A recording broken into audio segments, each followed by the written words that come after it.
doing well. In this section of my video, we will be going through another concept of a spherical mirror, which is the concept of principal focus and focal length. This is a topic of chapter number 10 NCERT Reflection and Refraction for class 10th. Now let's go through the diagram and observe what these two terminologies are. We have to go through the logic of principal focus and focal length. Let's go through concave mirror first. As it is clear from the diagram that I had made a concave spherical surface, and you can observe that the set of parallel rays are hitting the concave mirror. One thing to be noted here is this, that all four rays are at different distances from the principal axis. So what is the basic point to be noted in this logic is, when multiple rays which are parallel to principal axis are at different distances from the axis, whatever point they hit the concave mirror, after reflection from the mirror, that is after getting reflected from the mirror, all these rays converge to a common point on principal axis, and this common point F is known as the principal focus.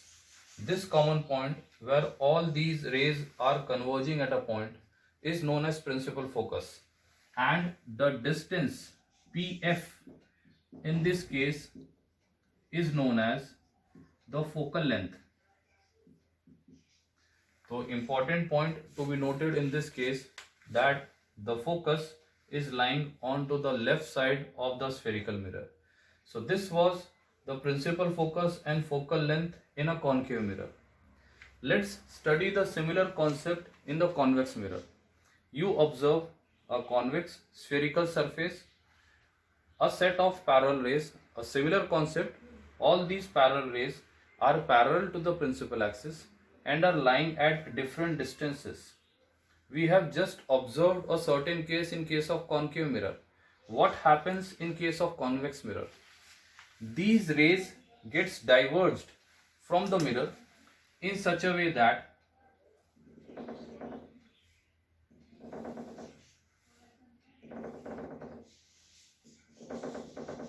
these rays gets diverged, that all these rays appear to be coming from a common point on principal axis. That is, on extending the reflected rays in backward direction, you will observe that all these rays are being pointed towards the common point. This point is known as the principal focus,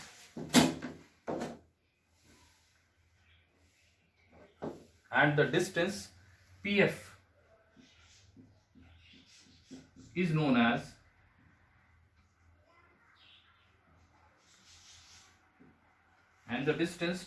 in this case is known as the focal length.